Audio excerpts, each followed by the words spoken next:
Deus os abençoe. Obrigado pela linda recepção. Mais uma vez, o pastor André, obrigado pela apresentação.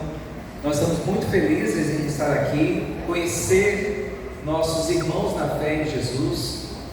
Já de antemão agradeço a recepção, que eu fui, nossa família foi recebida aí com muito carinho, com muitos sorrisos, abraços. Muito obrigado, e a gente espera construir também uma história feliz e de crescimento juntos em Cristo aqui. Eu, como o pastor André falou, além de teologia, também sou formado em psicologia, mas a minha primeira profissão foi em ciência da computação. Eu fui formado, trabalhei por muito tempo com tecnologia antes de receber o chamado à vida pastoral. Então nós temos essa experiência. Meu primeiro chamado distrito foi, na verdade, na igreja do NASP, em Engenheiro Coelho. Eu era capelão na escola e auxiliava também na igreja do NASP. Então fomos para o Cevisa, onde eu fiquei 7 anos ali, e no último ano estava na escola de Jundiaí e auxiliando também no distrito de Agapeano. Então nós passamos por essas experiências ali. Minha esposa vai também estar aqui para ajudá-los naquilo que precisarem. Ela é fisioterapeuta, atua ali por 12 anos no Cevisa como coordenadora de hidroterapia, também é especialista em tratamento de saúde natural. Então a gente vai poder tentar contribuir com vocês, com a igreja, naquilo que acharem melhor. E mais da nossa história a gente vai conversando aí no dia a dia, a gente vai se conhecendo.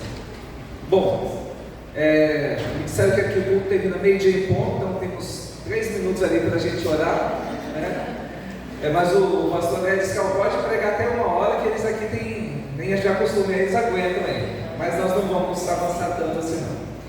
Mas eu separei uma mensagem para hoje, para que nós pensássemos, a gente está chegando no final do ano, fica aquele clima sempre de gratidão, de bênçãos. A gente contemplou algumas fotos aqui dos gravadores. É um ministério fantástico, um ministério muito lindo. Em algum momento a gente vai falar mais detalhadamente sobre ele em nossas vidas. Mas quando chegamos ao final do ano, nós temos uma tendência boa, naturalmente, de olhar para trás e agradecer a Deus as bênçãos. Mas é mais fácil quando a gente chega aqui nesse ponto e olha para trás. Talvez o pastor André, com a família, quando chegou também, viu muitos desafios, muitas incertezas, o medo ele bate ali no nosso coração. Vocês também, nas experiências de vida de vocês, quando a gente chega naquele ponto que passou a prova, e aí a gente olha para trás e pode ver, realmente Deus cuidou, realmente Deus ajudou, é mais fácil. Mas o problema está geralmente onde? No processo, no momento em que as coisas estão acontecendo. E eu queria falar sobre isso, numa experiência que os discípulos de Jesus vivenciaram. Eu queria que vocês abrissem comigo suas Bíblias em Mateus, no capítulo 14. Eu queria ler a partir do verso 22 até o 33. Mateus 14, verso 22 a 33. Ou se ele anda ou sob o mar. Eu gosto muito de provérbios populares, ditados populares. Muitos deles trazem sabedorias para a nossa vida, sabedoria. E eu gosto de pesquisar sobre origens e tal. Uma hora a gente vai conversando sobre isso. Mas existe um ditado que eu gosto muito, que diz assim: olha, mar calmo nunca fez. Alguém conhece esse? Mar calmo nunca fez bom marinheiro. Mar calmo nunca fez bom marinheiro. Qual é a sabedoria que esse verso traz para a gente, que esse ditado traz para nós? Numa primeira observação, ele diz o seguinte: o marinheiro, ele só vai ser bom de verdade, só vai poder ser chamado de marinheiro quando ele passar pelas tempestades, quando ele enfrentar tormentas no mar. E eu não sei se você já teve a oportunidade de navegar ou assistir. Eu gosto de às vezes assistir uns canais assim meio fora de tópico, e eu gosto de ver uns canais que passam sobre barcos enfrentando furacões na água, maremoto, maremoto não, mas tormentas ali. E gente, tem uns barcos, tem umas ondas que batem assim, você jura, vai afundar o navio. E o navio não afunda. E ele vai encarando, sabe, as ondas, vai cortando ali. Eu digo, gente, que fantástico isso, né? Como é construído e a coragem daquelas pessoas de enfrentar ali, cruzando os mares ali. Mas, de verdade, o marinheiro, ele só é considerado marinheiro quando ele enfrenta esse tipo de dificuldade. Porque na luta do mar, é nas ondas, é no vento, que ele vai usar toda a habilidade dele, toda a experiência e conhecimento da sua embarcação. Até então, com o mar calmo, ele não usa nada, praticamente. E isso também pode ser aplicado em nossas vidas. É nas dificuldades, é nas provações que a nossa fé, ela é forjada, ela é firmada. E Jesus muitas vezes nos permite passarmos por certas dificuldades para que isso aconteça em nós também. Agora é claro que todos nós nos igualamos em um pensamento que para nós o mundo deveria ser um lugar fácil. Ninguém gosta de problema aqui, tenho certeza disso. Ninguém acordou hoje cedo e disse: ai, que vontade de ter um problemão na minha vida hoje para resolver. Ou alguém levantou com esse pensamento? Eu creio que não. Ninguém gosta, todo mundo, todos nós desejamos a paz, a harmonia. Só que em nossa vida, Jesus disse que no mundo nós teríamos aflições. Então esperar por um mundo calmo, tranquilo, nesse contexto de pecado, ele não é uma realidade para nós. E isso acontece na vida de quem ama a Deus e de quem não ama a Deus. E somos muitas vezes tentados a pensar, porque eu sou discípulo de Jesus, que as coisas vão acontecer da melhor maneira possível. Nem sempre irão, nem sempre. E quando elas não acontecerem da melhor maneira, eu tenho que me firmar em Cristo, firmar a minha fé em Deus. E eu queria contar essa experiência essa história a partir da experiência dos discípulos. No verso 22 diz o seguinte: logo a seguir, compeliu Jesus os discípulos a embarcar e passar adiante dele para o outro lado, enquanto ele despedia as multidões. E despedidas as multidões, subiu ao monte a fim de orar sozinho. Em caindo a tarde, lá estava ele só. Entretanto, o barco já estava longe, a muitos estádios da terra, açoitado pelas ondas, porque o vento era contrário. Na quarta vigília, foi Jesus ter com eles, andando por sobre o mar. E os discípulos, ao verem-no andando sobre as águas, ficaram aterrados e exclamaram: é um fantasma! E tomados de medo, gritaram. Mas Jesus imediatamente lhes disse: tende bom ânimo, sou eu, não tenha medo. Respondendo-lhe Pedro, disse: se és tu, Senhor, manda eu ir ter contigo por sobre as águas. E ele disse: vem. E Pedro, descendo do barco, andou sobre as águas e foi ter com Jesus. Reparando, porém, na força do vento, teve medo, e começando a submergir, gritou: salva-me, Senhor! E prontamente Jesus, estendendo a mão, tomou e lhe disse: homem de pequena fé, por que duvidaste? Subindo ambos para o barco, cessou o vento, e os que estavam no barco o adoraram, dizendo: verdadeiramente és o Filho de Deus. Então a história aqui conta de alguns discípulos de Jesus que foram atravessar o mar ali da Galileia. Jesus, ele disse: olha, vamos para lá.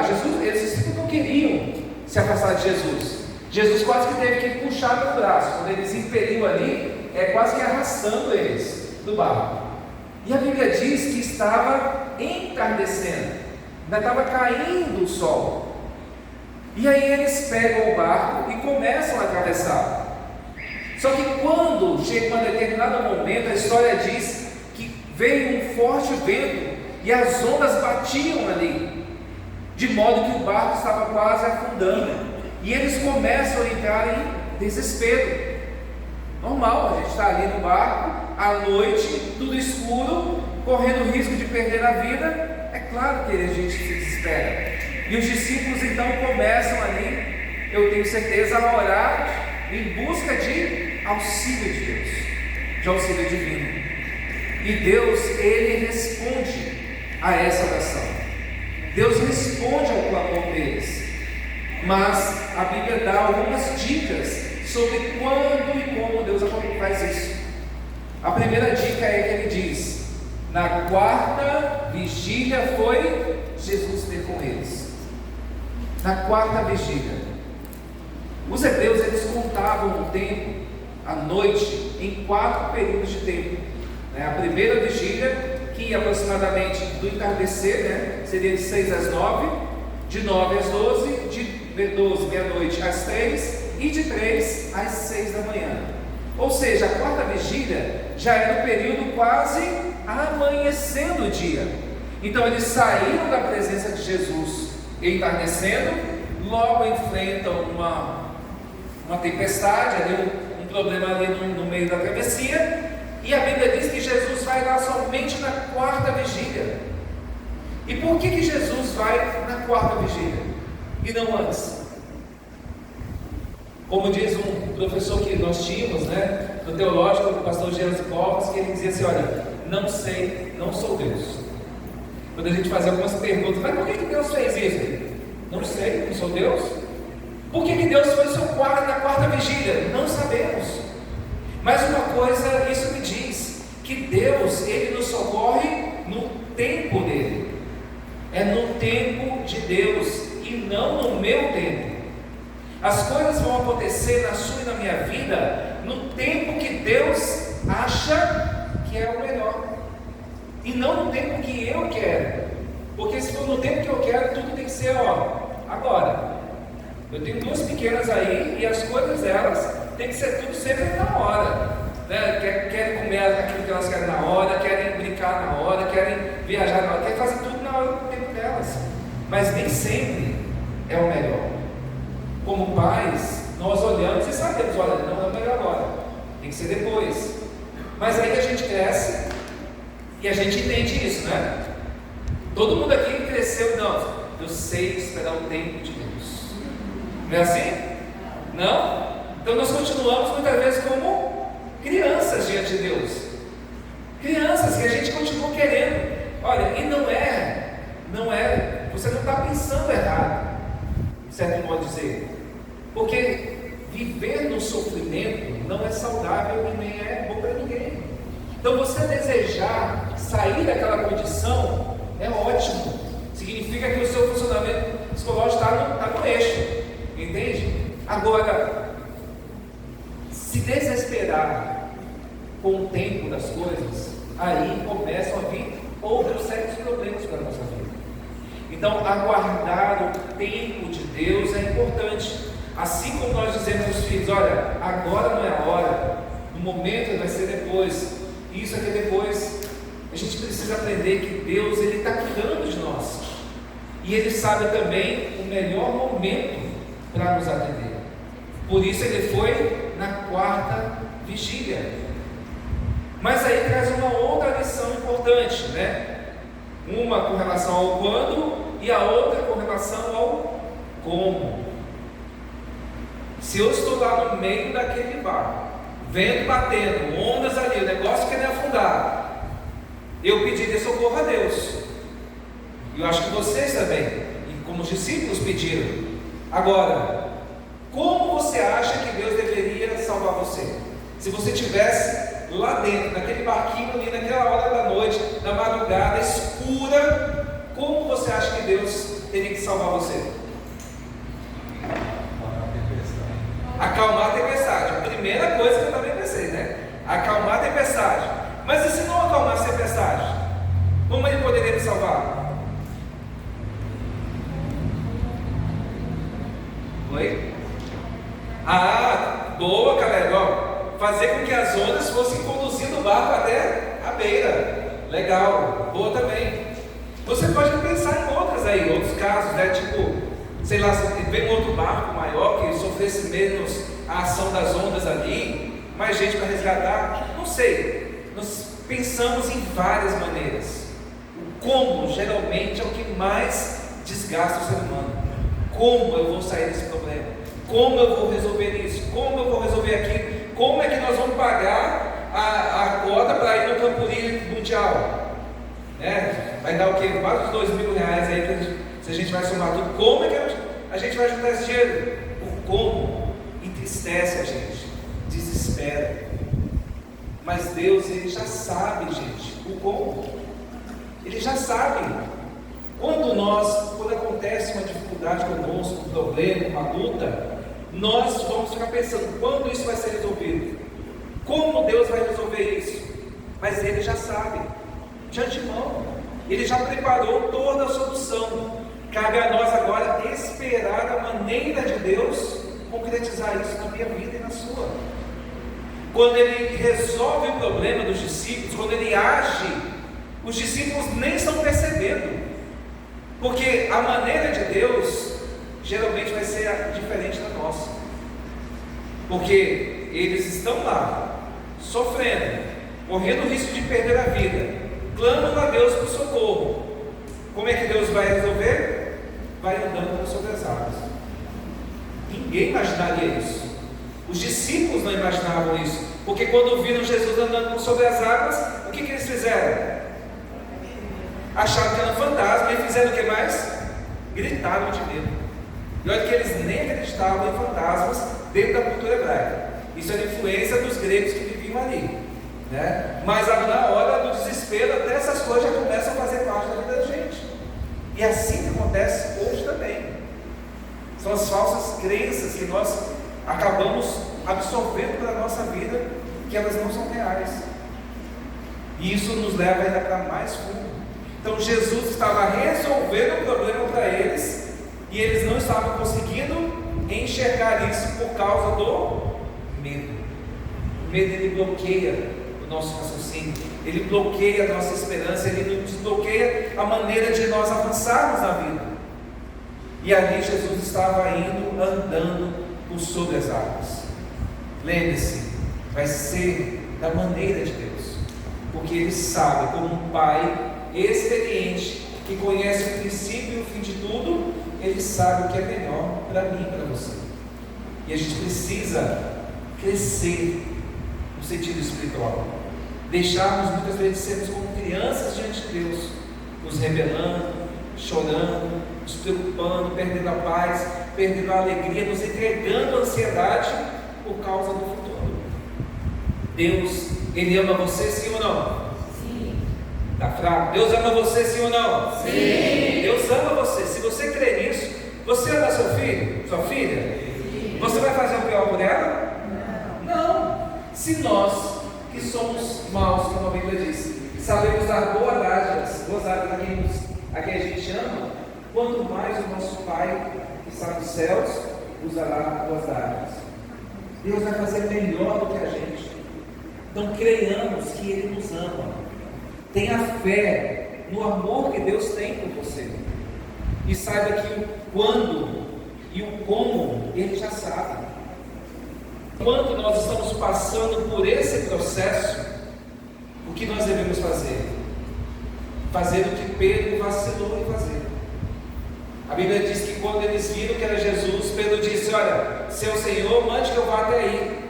Jesus disse o quê? Venha. E a Bíblia diz que Pedro desceu do barco e estava olhando para Jesus e caminhava sobre as águas. Notem, Jesus não acalmou o vento, não acalmou as águas, não fez clarear o dia, nada mudou. Toda a situação aterrorizante, amedrontadora, permanecia. O problema ainda estava ali. Só que agora Pedro, olhando para Jesus, passava por cima de tudo isso. E eu penso que é isso que Deus deseja fazer em nós, nos ajudar a crer e a confiar que se eu olhar para Jesus, eu vou conseguir enfrentar todas essas dificuldades. Mas aí a Bíblia diz que Pedro desviou o olhar, reparou novamente o que? Na força do vento e da água, e quando fez isso, começou a afundar. Nós temos uma atração pelo problema.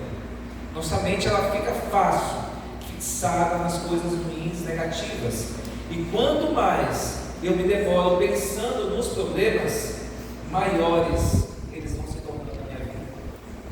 E quanto maiores mais triste, mais desesperançoso eu vivo. É por isso que nós temos que olhar na direção de Jesus. E eu sei, gente, eu atendi muitos pacientes em Cevisa e ao longo da minha vida, e acontece muitas vezes também com a gente. Quando a gente passa pelo problema, nossa mente fica tão focada no problema que a gente perde o ânimo por orar, perde o ânimo por ler a Bíblia, por estudar a lição, por testemunhar Jesus. Nós ficamos meio que imersos ao problema, e isso vai tirando a nossa alegria e paz, nossa esperança. Então é nos momentos de dificuldade que mais devemos olhar para Jesus. É aí sim que nós devemos fixar nossos olhos no Mestre e confiar que no tempo dele e da maneira dele, ele nos salvará. Porque nenhuma oração diante do Senhor é perdida, nenhuma delas. Deus ouve a nossa oração, Deus ouve o nosso clamor. Por mais que Jesus tivesse ficado no monte para orar e os discípulos estivessem lá sofrendo no meio do mar, ele sabia o que estava acontecendo, e no tempo certo ele foi lá e nos ajudou. E o resultado dessa experiência foi a certeza, a fé ainda maior na exclamação que eles fizeram: este verdadeiramente é o Filho de Deus. Deus quer fazer com que a nossa fé seja firmada, seja forjada, que ela cresça, que ela se torne cada vez maior. Mas é muitas vezes no mar revolto que isso vai acontecer. É lá que nós vamos nos tornar bons marinheiros, que nós vamos aprender a praticar a nossa fé, a praticar a confiança em Deus, e Ele no tempo certo nos dará calmaria de novo. Eu sei que ao longo do ano o clube enfrentou muitas dificuldades. Vocês, para concluírem as classes, eu sei que foi difícil, porque eu também já tive que cumprir cartão, cumprir os requisitos, acampar, fazer isso, muitas coisas. É duro, sofremos no processo, mas como é reconfortante quando a gente chega e recebe, o nosso PIN de classe, recebemos o lenço.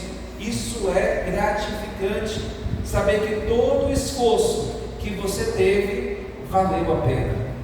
E é esse mesmo sentimento que Deus quer despertar em nós. Durante as provações que nós passarmos, olhe para o Senhor, confie no tempo dele, na maneira dele, e saiba que ao final disso, ao final daquela luta, você sairá ainda maior do que quando entrou. Sua fé, sua maturidade espiritual estará muito maior do que quando você começou aquele processo. E Deus, Ele pode fazer isso e quer fazer isso na nossa vida. Que Deus nos abençoe, que nos ajude a confiarmos que Ele tem o princípio e o fim de todas as coisas diante dele, e que Ele vai conduzir a sua vida da melhor maneira, não para Ele, mas para você. Tenha certeza disso, porque Deus ama você. A Ele a nossa gratidão, a Ele o nosso louvor, e a Ele o nosso coração também. Que esse seja o nosso desejo em mais este sábado. Eu queria que nós cantássemos juntos agora a música Ele Vai Agir, do Adoradores, porque fala justamente sobre isso, que nós não sabemos quando, não sabemos como, mas nós sabemos que Ele vai agir em nossa vida. Amém? Meu Deus é especialista em fazer milagres, fez o coxo caminhar, fez o cego enxergar, o mar acalma ao seu andar. É esse Deus que está.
temos a certeza de que o Senhor irá agir em nossa vida. E nós temos essa certeza porque o Senhor trabalhou conosco neste ano, mais uma vez, renovando a tua graça, a tua misericórdia, a tua proteção, o teu auxílio nos momentos difíceis que cada um enfrentou, nas lutas e dificuldades que os clubes também enfrentaram, Senhor Deus. Mas estamos aqui, e se estamos aqui hoje é porque o Senhor tem cuidado de nós. Ajuda-nos a confiar no Senhor. Muitas vezes o quando e o como, eles tiram a nossa paz, Senhor, tiram a nossa alegria. Às vezes nos desgastamos demais pensando em coisas do futuro, e geralmente coisas negativas. Mas ajuda-nos a termos um pensamento voltado, Senhor Deus, naquilo que é bom, e que primeiramente é o Senhor. Ajuda-nos a olharmos para o Senhor em toda e qualquer situação da nossa vida, para que a paz, ó Deus, que excede todo entendimento, continue guardando o nosso coração em Cristo Jesus. Amém. Obrigado por este sábado de adoração. Obrigado porque podemos estar aqui, ó Deus, em tua casa. Nós vimos ali nos informes missionários que existem países que são fechados, como a Coreia do Norte.